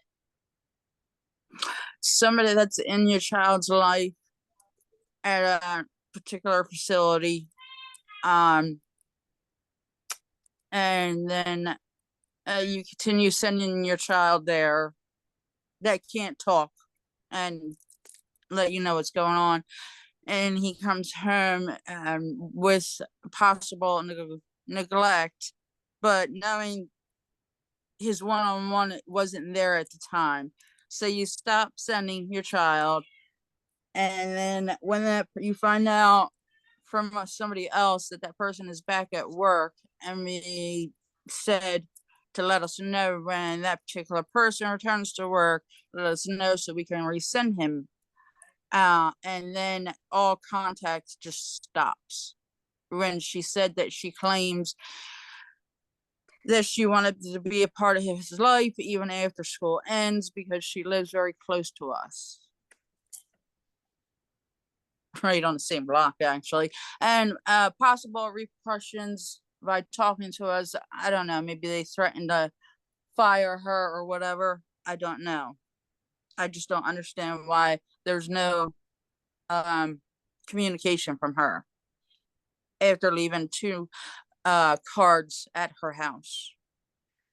Okay, so I think for that, I would just, you can message me after class and I can kind of talk to you, because I guess I'm just, that sounds like a personal situation that I want to be able to help you with, for one, and I'm just not quite sure on how I can relate that to like Shintoism and like the practice of Shintoism, because it's really about making sure, like I said, that you're maintaining like your own purity, like within yourself and with your mind. And if something like that is like causing you to become like imbalanced, then it's something that you need to purify yourself and not participate in. If that answers your question from like this aspect and from like this concept from like this class, is that what you're asking? Yes. Okay. So you answered it. Thank you. You're welcome. Okay. Any other questions or comments?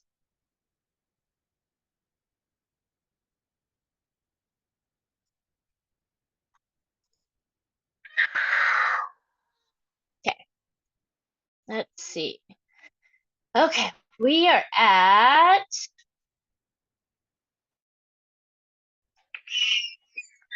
okay. Where am I at? We are at practices of Shintoism. So Shintoism has plenty of practices that are culturally ingrained to the Japanese daily life. And these practices are very diverse, ranging from personal rituals to community-wide festivals. And a lot of the key practices are going to be what we talk about next. So we have Misagi. It's an M-I-S-O-G-I. This is a purification rite that involves cleansing the body, particularly in a natural body of water, like a river, a waterfall, or the sea. And it is believed that misogi is believed to cleanse both physical and spiritual impurities. And then we have hare, Harae, and this is another form of purification. It's a much more broader ritual. It involves various methods such as waving a white paper wand, also known as the haragashi, or a branch of the sacred sake tree over someone. You then also have the practice of visiting shrines, and you can visit them to be able to pay respects to kami, make offerings like money, food, or sake. You can also pray for blessings and guidance, or for purification at those shrines as well. Now, if you don't live in Japan, obviously it's going to be a very difficult part of the practice to do. There are literally, from what I've come across so far, only 2 Shinto shrines in the United States, and one literally was only built in the last couple of years. And I believe, if I remember correctly, it's California, and the one that I have been using is in Florida. Otherwise, you do actually have the ability to some shrines in Japan, like you can actually get things like sent directly to you from there. So you can get actual like ofundas and things like that sent. You can also send offerings there as well. So you just have to look at that if that's something that you want to do. It is literally one of my deepest goals and desires to get my butt physically to Japan so I can actually visit an actual shrine. I would love to see what that feels like. But that is one way, if it's possible, if you're in a part of the world where you can, because we are a worldwide academy, or if you ever visit, that is one way that you can practice. Otherwise, you can have a kamidana in your own home, which I'll talk about in a minute, which is your own personal shrine, which is what I do. You then have onamari and ofundas, which I've talked about a couple of times. These are amulets and talismans that are literally acquired from shrines. So you can get them from shrines. Onamari are protective charms that people carry with them, while ofundas are talismans placed in your home, in your offices, or in your kamidanas. So those are the difference between the two. And then you have kugura, which is a traditional ritual dance and music known as kugura, and they're performed at some shrines during certain festivals. And it's really considered one of the best ways to be able to entertain the kami. So you're there to entertain them, to excite them, to have fun with them, and it's often accompanied with some ancient music. You then also have the ability to make a kamidana. A kamidana is a miniature Shinto shrine that's designed for home and private worship. So how you create a kamidana, the most important part of the kamidana is actually going to be your ofunda. And the ofunda is a paper or wood charm that's imbued with the kami essence, and it functions as a central part of veneration. And it's used to, it's literally like it has the kami's essence in it. And then the kamidana is used to house that ofunda. And it's used pretty much as like a mini replica of a Shinto shrine building. That's what your kamidana is. So typically, like your ofuda, like if you're not getting it directly from a shrine, you shouldn't really be putting it in the kamidana, because there's no essence of a kami there if it hasn't been blessed by a Shinto priest, and the kamidana, the kami essence actually isn't attached to it. Other accessories that you want to accompany your kamidana, they're called shingu, SHINGU, and it literally translates to spirit tools or items for worship. And these include the sake, which are 2 branches of a sake, which are placed on either side of this of the kamidana. And sake is a type of Japanese evergreen tree, and it's incredibly sacred in Shinto. The reason being is sake is literally evergreen all year round. It's always all year evergreen. It's lasting. It's just part of every season. So it's also why it's incredibly sacred. It's incredibly enduring. And then you have the kaji for sake, which is a fact made up for the characters of the tree, which a lot of times you'll see as well. People will literally write them. And it's actually common for people to place artificial sake now, because it's hard to get actual real ones. But if you can't have real ones, that's what you can do. It might seem a little strange to be able to use artificial ones, but they don't actually need to be charged or watered, which is kind of nice and why people do it. You also have a sake tate, which is TATE, and these are small white vases for displaying sake leaves. So this is where you can place it, and you put your sake leaves if you have it, and then you can regularly dispose of it whenever they winter. You have Kagari Bi, which is KAGARY-BI, and this is a candle holder. So this is where you actually burn your tiny white candles, which you'll have tiny white candles there as well, and you light those whenever you go to your kamidana for prayers. Then you have your kumo, and this is just a piece of paper with a Japanese kanji for cloud and written on it. And this is for the fixing above the kamidana when it's not possible for your kamidana to be at the highest point of your house, which is where it's supposed to be. And because it's a sort of way of like acknowledging like the place of a kami. And they're supposed to be enshrined at the highest point, but because you can't always do that, a lot of times you'll have the kumo there. And like I said, it's literally the Japanese kanji for cloud, so that you can venerate and put that energy there. And then with the kamidana, you'll also have your torii gates, and you'll find these at the entrance of Shinto shrines. So you have these at your kamidana to separate that, to symbolize that as well. And it symbolizes that separation between the mundane world and the sacred world. It separates that you are creating that boundary from your reality to your kami's home that they're inhabiting within their kamidana, within your space. And then you also have hishi, which are little bottles of offering for sake, because they love sake. And usually, though, you only offer sake for special occasions like New Year's Day and festivals and things like that. Keep in mind, though, like typically those are white, so they're gonna stain. So try not to put things in there that are like red, like wine and things like that. And then you have shinku, which are statues, and they're usually of white foxes that are said to be messengers of Anariokami, and you have them outside your kamidana. But if you want something else like lion dogs or dogs, you can have those as well. And then you have a shinkoyo, which is a sacred mirror. In a way, they represent the kami themselves, because mirrors are actually often thought of to be in Shinto shrines to represent the kami. Because kami are also attracted to them. It also reflects back your reflection, and it plays a role of reflecting your sincerity to the kami. So you are able to reflect your actual sincerity, reverence, and reciprocity to the kami throughout this mirror. You then have the mukama, which are little bottles of offering water. You have hiraza, which are sets of shingu, including 2 small flat dishes where you can place rice in the left, and then you can place salt in the right. Ideally, you replace those every day, but once a week should be acceptable. And then there are other tools that you can have as well, but those are just the basic ones that most kamidanos will have. Other common popular Shinto symbols that you will find throughout Shintoism, there are various symbols that are going to be core concept, like the torii gate that we've talked about quite a few times already. You also have shiminawa and shai. Shiminawa are sacred ropes, and they're often made of straw. And they're there to like hold and venerate a sacred place and to mark a sacred entrance. The shide, which are zigzag shaped paper streamers that are usually typically attached and like hanging off of them. They're usually considered as a signification to purify. They'll have symbols to purify, and are also to represent the presence of a kami. You also then have the sake tree, which is considered very sacred in Shintoism. It's used in incredibly different various rituals, including the branches. And then as offerings to kami as well.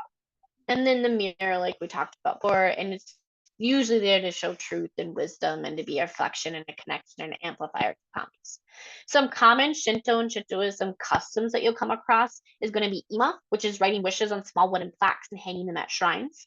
People visit shrines in order to leave them and hope that their prayers will be answered by the kami, and they'll get protection, wisdom, guidance, wishes, blessings, all that fun stuff. You also have imokichi, which is drawing fortune-telling strips at shrines. These paper strips, which can be found at many Shinto shrines, they offer predictions about a person's future in various aspects of life, such as health, love, and success. You then have Hamori, which is the first shrine visit of the new year. This is an incredibly widespread custom where people visit a shrine the first few days of the new year. Very, very important. You go there in the first few days of the new year to make sure that you pray for good fortune, for health, year ahead, to make sure that you're purifying yourself from everything from the last year, and you're coming into the new year completely clean and pure and ready to go. You then have Shinzun Kinko, which is actually Shinto-style wedding ceremonies. They're usually conducted in accordance with Shinto rites. They have very specific dress codes and offerings, and they always have rituals that honor kami and celebrate the union. You then have a very specific festival, which is Shishiko-shan, which is a festival for children aged 3, 5, and 7. These numbers are considered very auspicious, and they celebrate shrines in order to promote healthy growth and well-being for young children. And then you have Ohare no Jiho, which is often referred to as the purification ceremony. It's actually one of the most important rituals in Shintoism. It's conducted twice a year. It's traditionally done at the end of June and December, and it serves as a communal purification rite to cleanse any of the impurities, any of the susmi and kakari, and it's there to cleanse anything from the collective immunity that has been accumulated from all the people over the past 6 months. So, we talked about some practices and some customs. And then when it comes to daily practices that you have for Shintoism and having it be a part of your life and to help you align with the belief system, you can do the ritual of salt cleansing. So you use a purification by the power of salt. So you make sure you're sprinkling salt or placing a cone of salt, also known as a Mauricio, at the entrance. It purifies energy from coming into your home. You can also carry a small amount of salt wrapped in like cling wrap and in like a film or in a little baggie with you, the same way that you would do a crystal. The same way you work with crystals, you can do with salt. I always have salt on me everywhere I go. It's always. It's in my purse, it's in my wallet, it's in my backpack, I always have salt. Next, you can do the ritual of offering, which is how you can connect with the divine spirit. This is where if you don't have a kamidana, you can go just find a quiet spot with candles and crystals and salt, and you can make an altar and bring an offering of water. And you can do whatever you would like to do to create a connection, to connect to a kami, to connect to the divine spirit, to get that flowing. And you can do that by making sure that you bring an offering, you stand still, you put your palms together, and you really focus your breath for a couple seconds to get very intentional and aligned. There's a ritual of speaking, which means that you refrain from using harmful words. This is actually incredibly simple to do. And make sure that in every single day of your life, you refrain from using harmful words. Every situation that you have the ability to express an emotion, no matter what it is and what's going on, in a way that is not harmful to the other person. You have a way to do it to stay at a high vibration, to continue to be pure, and to make sure that you're in tune with your proper energies. Words carry energy, they change your vibrations, they change the energy around you. I talked about that a lot in my energy class I taught last week. So making sure that you're refraining from using harmful words, no matter if you're angry or seeking revenge or retribution, and even if it's justified, you can do that without being harmful with your words. The next ritual is the ritual of appreciation. So it's making sure that you express appreciation to the universe. You make it a habit that throughout the day you express appreciation. In Japanese, they have an expression, so hard for me to say, itatsukumasu, which is used before a meal and also whenever you receive something. So you say this little phrase and it means something along the lines of, I humbly accept and receive. I thank you and everyone who was involved in bringing this to me. Thank you, nature, for making this grow, and thank you, universe. All of that is encompassed in that one small phrase and expression, that one small word. But doing things like that throughout your day, an act of an appreciation, it connects you to the kami, it connects you to the frequency of the universe, and it connects you to the realm of the divine, and it makes you make sure that you're pure and you're staying within that line of purity. The next ritual is the ritual of nature. Connect with nature. Nature is a gateway to our divine energy. It's a gateway to our kami. It's the gateway to everything. If you're in a city, if you're in an office, whatever you need to do, and you need to fully immerse and appreciate yourself in the flow of nature. Like, this is incredibly intentional when it comes to this. Then you also have the ritual of seasons. So you want to make sure that you're celebrating each season. Make sure you're doing that by having fresh produce of that season part of your diet, part of your life. You're expressing appreciation for that season and what it has to offer you. And you're enjoying everything that nature and the kami are bringing to you through that season and through that divine energy. And then lastly here, we have the ritual of washing. Doing this is simply by taking a shower or a bath or some type of washing before you go to sleep. In Japan, having a bath in the evening is a daily routine. It cleanses not only your physical body, but also your energy fields. It purges impurities from sweating, from anything throughout the day. It purges any energetic impurities. It gets you realigned with kami. It gets you all of that. Also, it's a great way to end your day, and it helps you be able to wake up refreshed the next morning. I have never been a person to shower in the morning. I don't help people do that. And I think like this has just been a thing for me. And like I love this ritual washing at the end of the day. So in conclusion, before I jump in the chat and see if you guys have any questions from the rest of class, Shintoism is forever been a part of Japanese civilization and culture, literally forever. So much so that the study of it has developed over thousands of years. It can literally be considered like an actual reflective history of Japan itself when you look at it. It really, really teaches a very beautiful philosophy that removes morals to where humans are evil and that vices are evil and that they're like we're evil at our root and that we need to be that we need to be changed.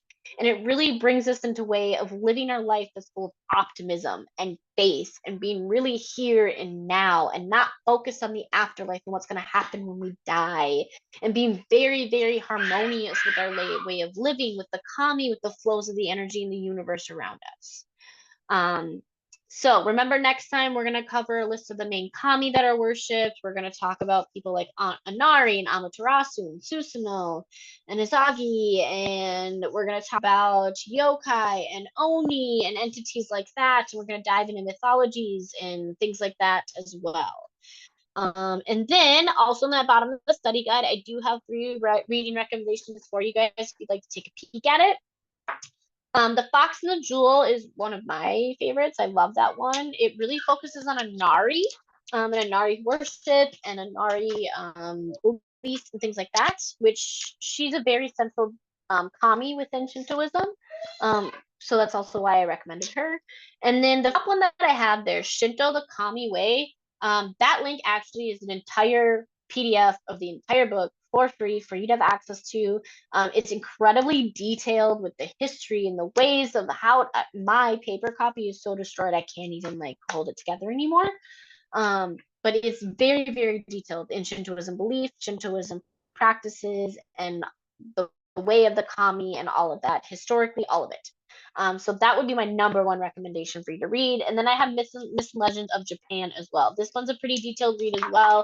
It's pretty comprehensive. It talks about a lot of the different stories and the legends, and we have a lot of the myths as well in that reading for you as well. But like I said, that first link is literally the entire PDF for you.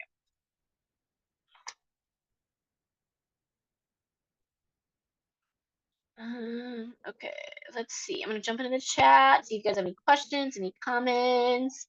You're welcome, Terry. I don't know if you're still here because you said thank you, so I'm assuming you may have left. But I have a question on regarding the web and AI. Would they view it as having a spirit? 1,000% yes. 1,000% yes. I'm not like I don't even have to hesitate on that one. 1,000% yes. It's an energy, it's a frequency, 1,000% yes. If you need me to expand more on it, put something in the chat, but I 1,000% yes. Honey, go ahead. The ima, can you leave more than one at a time? Yeah, I've never seen that you can't. Okay.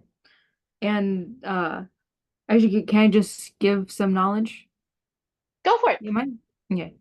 Omamori, you can find them at pretty decent prices online through Japanese shrines. There's also one around here, maybe the one in Florida.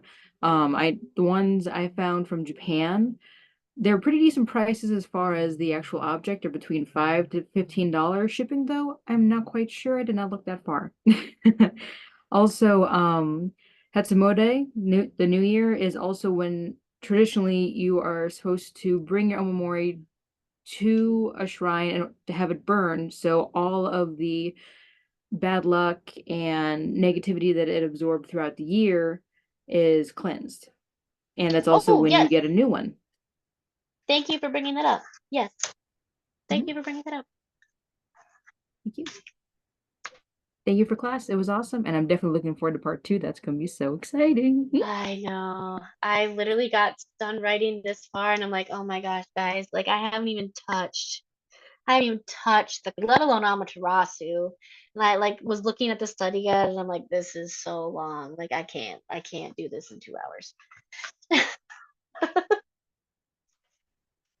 So yes, I'm excited. I'm excited for this entire series. So I feel like we need this. Okay, guys, any other questions, any other comments? Otherwise, that is it for class. And like I said, we'll do part 2. I think I'm scheduled 3 weeks out on Thursday, and the way it's looking is I have 8 class series going right now. So it's probably going to be, since I'm teaching Sundays and Thursdays, that once a month we're going to be hitting each class series. We're just going to be rotating through the 8 of them. So it's probably going to be 3-4 weeks before we do part 2. We will get to it, and plus that gives you time to rewatch the replay and other people to catch it if they missed it too. So any other questions, any other comments before we head out for tonight? One more thing. Yeah, go for it.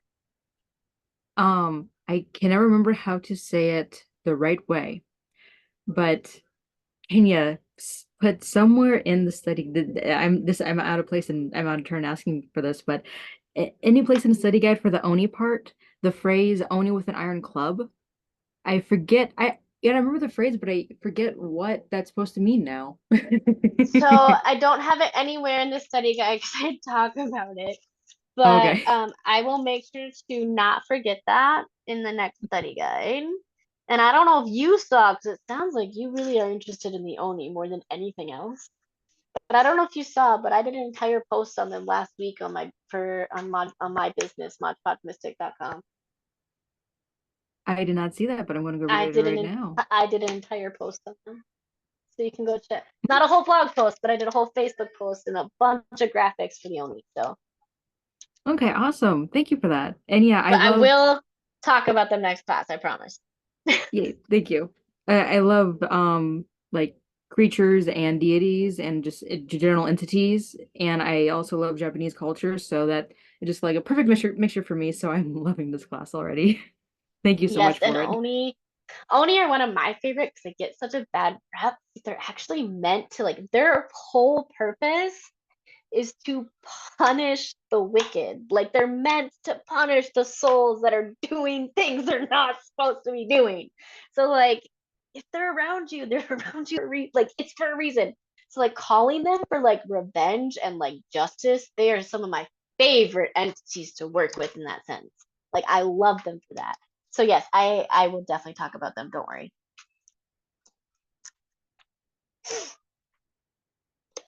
Okay. Okay, guys. Thank you so much for being here. I super appreciate it. I hope that you come next class. And then what am I teaching Sunday? Sunday is, I think, Divine Masculine Devotionals this week. And we are doing Pan, right in time for Beltane. And I am going to be hosting a Beltane ritual. I just have to get that scheduled. We'll be doing Pan. And then what am I doing next Thursday? Oh, next Thursday is the first class in my series on the different paths that you can actually walk and the different like actual paths as a witch you can do.